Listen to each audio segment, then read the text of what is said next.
Hello, everybody. Welcome to F1 Chase for the Title. I'm your host, JB. In this segment, we're going to be talking about the upcoming Belgian Grand Prix, and we're going to be making some of our now infamous predictions for the race.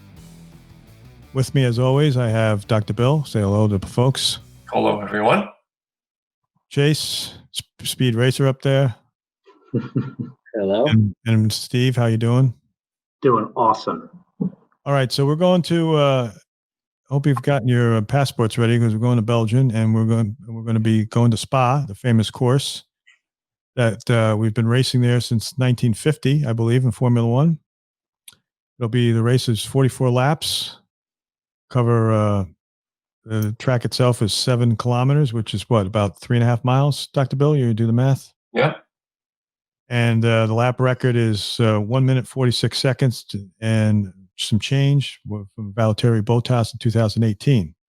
Track was actually built in 1921, but has had a few upgrades since then, and is one of the more demanding circuits on the Formula One docket. As a matter of fact, our own Steve was racing there last night. He said, and why don't you give us your thoughts about the track? It was extremely demanding. I appreciate Chase letting me take the wheel for a short time. I say short time because I didn't last very long on this course. I'll say that there's a lot of very tight turns, a lot of elevation. There's some good straightaways, but what really got me in this track was the turns.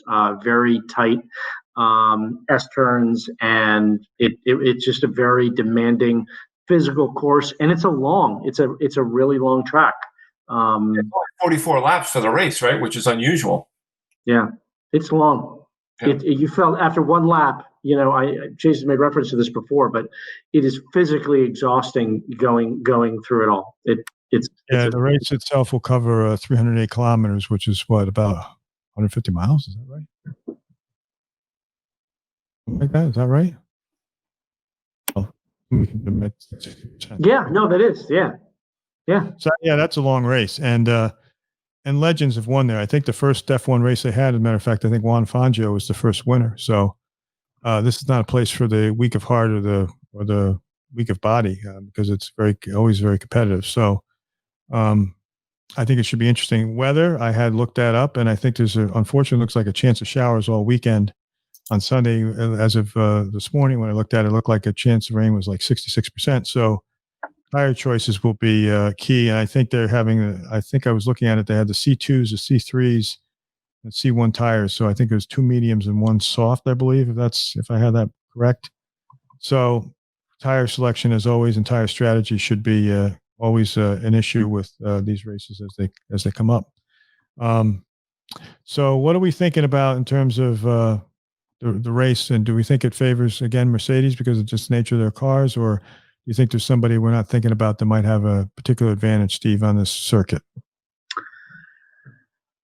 I think it's going to lend itself to I think weather is always going to be a factor. I think because of where this course is laid out, it is notorious for unique weather changes. And I think with a 40% chance of rain, I think it's going to lend itself to some excitement more so than any other track we've seen thus far. So I think that element is going to be exciting. But I do have a feeling that if Hamilton, with these types of straightaways and that type of speed, if he can get out in front, he will probably continue to dominate. Dr. Bill, any thoughts on that? Well, every time since last year, I think of Belgium and Spa. I think of Antoine Hubert, who was killed there last year in the F2 race, and it just really the trauma aspect of it, because of what I do, I find fascinating to how they would deal with it. But I can always remember seeing Lewis Hamilton being interviewed as the crash occurred, and he looked up and he was shocked at the intensity or the force of the crash. So, just that's one thing I always think of when I think of Belgium. And I love Eau Rouge. That whole section right there is just such a classic compression into the depression and then up that hill. It's great. Yeah, and it's one of those courses where it'll be interesting and disappointing, I suppose, because the fans are so close and so supportive of that track that without them there. I think that's going to be different too, in terms of the look, certainly the look on TV without the Belgian fans there, because they're big supporters of F1. But Yep. Chase, any thoughts on the track and what you're expecting in terms of the race might turn out, or even in qualifying? What are you thinking there? I kind of have a mix of things that both Steve and Dr. Bill said. Like track or who has an advantage wise, I think weather is going to play a huge role in that, because rain is like the best way to equalize the team.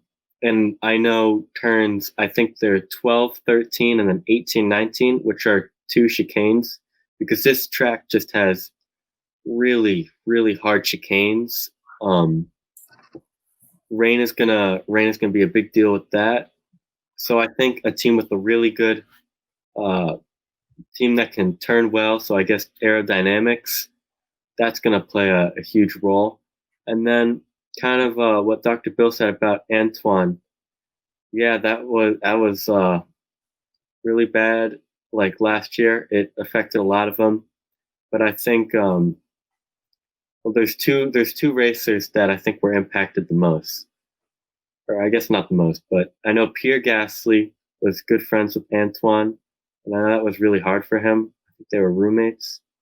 And then there was an American driver in F2, Juan Michael Correa or something like that.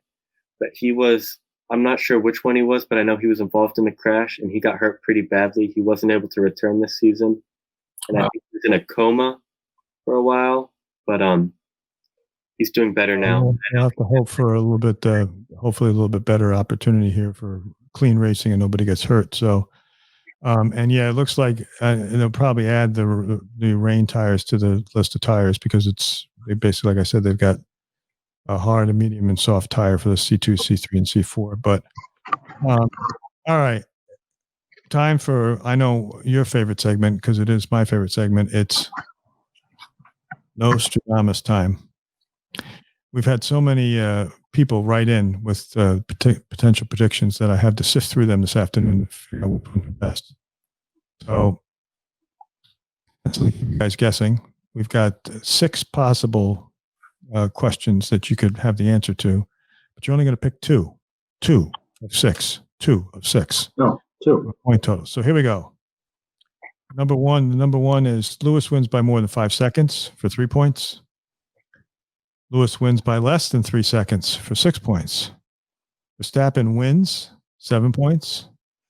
Racing Point, both drivers in the top 7, 12 points. Vettel finishes ahead of Leclerc, 72 points. No, I'm sorry, 8 points. Grosjean doesn't get a penalty. Dr. Bill's all over that one, 5 points. We'll start with Chase. Make your predictions, please.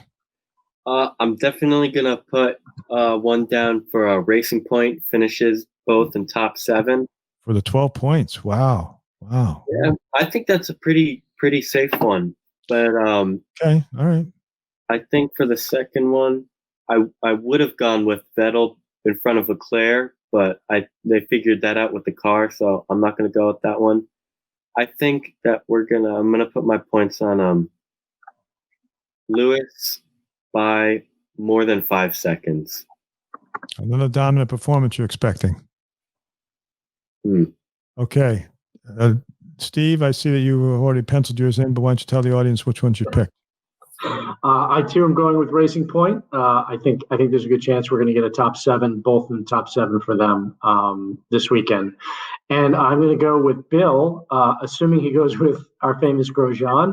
I'm going to hope that after so many races that he's learned a little bit of a lesson or gotten a bit of a hand slap, and hopefully he's not going to get another penalty.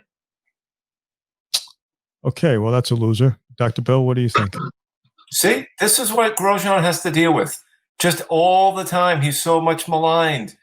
My poor Romain. I think earlier we determined, our producer told us, how much does Grosjean get paid? Not enough. What was it, 1.5 million or something? 1.3, I think. Okay, well, stay on the track. Poor Grosjean only has to get by with $1.5 million or something. Yeah, that's too bad. Oh, did you pick? I'm sorry. Did you pick the second one? You picked Grosjean. I'm going to pick Grosjean doesn't get a penalty, just like Right, Steve. okay. All right. And I think I'm going to go with Verstappen winning. Whoa. Wow. That would be exciting. That would kind of close things up a little bit. He's been on this aggressive tear lately. If it's raining, then that could completely screw everything up. But he just seems to be Mr. Aggression lately. So it looks like we got the only ones we didn't put. You guys didn't put money down on Lewis by less than 3 seconds. So you don't think it's going to be a close race. If he wins, he's going to win outright. If Lewis is going to win, it's going to be by more than. Gonna crush it. By Dave. Okay. Well, that's it'll be interesting to see how Bottas is doing. I saw where he was. He came out with a comment that he's supportive of Toto Wolff no matter what Toto decides to do, which I thought was a little interesting. Like, if you decide not to come back since you're Lewis's security blanket, I really don't have a real problem with that. I didn't say it exactly like that, but that's kind of how it sounded. Like, yeah, I think he should. He's got family values. You know, he really should consider that. You know, what else is the guy going to do? I mean, really, Lewis will be fine. He can race for anybody. He needs to out on his own. I thought that was nice of Valtteri to go, yeah, I'm very supportive of him to Toto. Whatever he wants to do, I'm very supportive of him.